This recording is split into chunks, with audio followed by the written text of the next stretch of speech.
We allow babies and mothers to die in the first year of life more than any other similarly developed nation. That's horrendous. In children's health care, we're like ranked 36 out of 38 being the worst, literally in the world. So what do we do about that? You have to change the paradigm of healthcare delivery. First way is promotion of self-care. We've been conditioned as a society to take a pill. We haven't been conditioned to take behavioral steps to change. Everybody's siloed, everybody does their own thing. Nutritionists, functional medicine, integrative medicine, naturopaths, herbalists, TCM, Ayurveda. There's no unified voice. I mean, WHO created a unifying voice that traditional medicine should be in all primary health care. It shouldn't be alternative. It shouldn't be anything. It should be fully integrated into healthcare systems. I think the message to consumers to understand that they have choices. There's 650,000 hysterectomies performed in the US alone every year. And most of those women don't know they have a choice. Going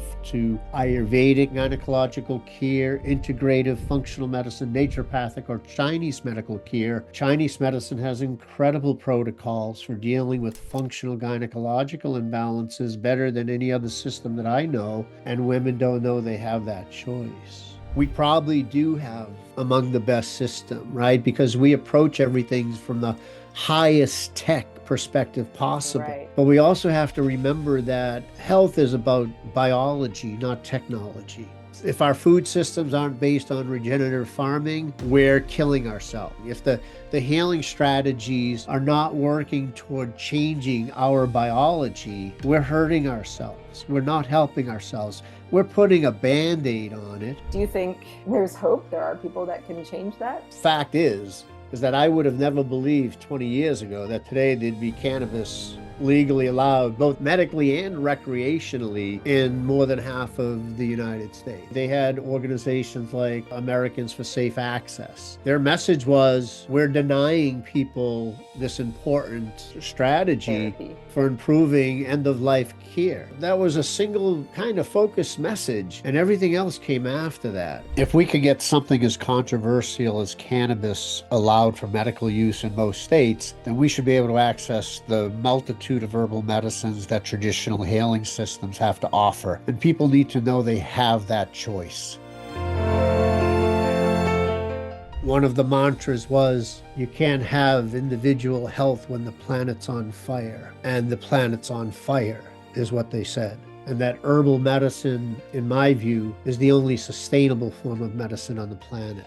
Because with herbal medicine, you can promote ethical harvesting, regenerative farming, organic cultivation. Herbal medicine is the only sustainable form of medicine that we have, and that's also a message we've never articulated. So what do you think is the main call to action that you want people to do? Unity behind messaging, unity behind priorities of what we each individually and collectively believe is how we can best impact, and how can we guide other people to continue that. But without us coming together, we're just going to stay siloed. I want to try to create a global voice of unity and get us all rowing in the same direction.